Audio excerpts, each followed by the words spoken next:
ಕೂಡ ವಿಚಾರಕ್ಕೆ ಸಂಬಂಧಪಟ್ಟಂಗೆ ಲೋಕಾಯುಕ್ತ ರಿಪೋರ್ಟ್ ಜೊತೆಗೇನು ಅಂತಂದರೆ ಇದರಲ್ಲಿ ಯಾವುದೇ ಹಸ್ತಕ್ಷೇಪ ಕಂಡು ಬಂದಿಲ್ಲ ಮುಖ್ಯಮಂತ್ರಿಯವರದು ಮುಖ್ಯಮಂತ್ರಿಯವರ ಫ್ಯಾಮಿಲಿದು ಅಂತ ಹೇಳಿದ್ದು. ಇದಕ್ಕೆ ಸಂಬಂಧಪಟ್ಟಂಗೆ ಮುಂದಿನ ಬೆಳವಣಿಗೆಗಳು ಏನೇನಾಗಿದೆ ನಾವು ನೋಡಿದ್ದೀವಿ.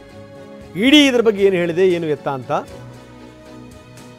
ಲೋಕಾಯುಕ್ತ ಪೊಲೀಸರ ಬಿ ರಿಪೋರ್ಟನ್ನು ಪ್ರಶ್ನಿಸಿ ಈಗ ಅರ್ಜಿ ಸಲ್ಲಿಕೆಯಾಗಿದೆ. ಸ್ನೇಹಮಯಿ ಕೃಷ್ಣ ಸಲ್ಲಿಸಿರುವಂಥ ತಕರಾರು ಅರ್ಜಿಯ ವಿಚಾರಣೆ.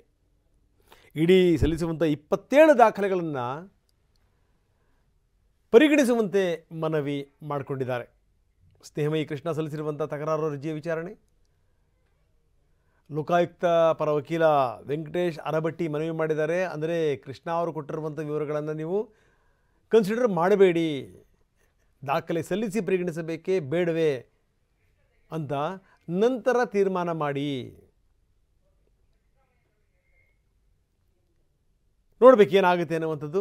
ಸ್ನೇಹಮಯಿ ಕೃಷ್ಣ ತಕರಾರು ಅರ್ಜಿಯ ವಿಚಾರಣೆ ನಡೀತಾ ಇದೆ ಜನಪ್ರತಿನಿಧಿಗಳ ವಿಶೇಷ ಕೋರ್ಟ್ನಲ್ಲಿ. ಇನ್ನು ಇಡಿ ಪರ ವಕೀಲರ ಹಾಜರಿಗೆ ನ್ಯಾಯಮೂರ್ತಿಗಳು ಸೂಚನೆ ಕೊಟ್ಟಿದ್ದಾರೆ. ಅರ್ಜಿ ವಿಚಾರಣೆ ಈಗ ಕೆಲ ಕಾಲ ಮುಂದೂಡಲ್ಪಟ್ಟಿದೆ.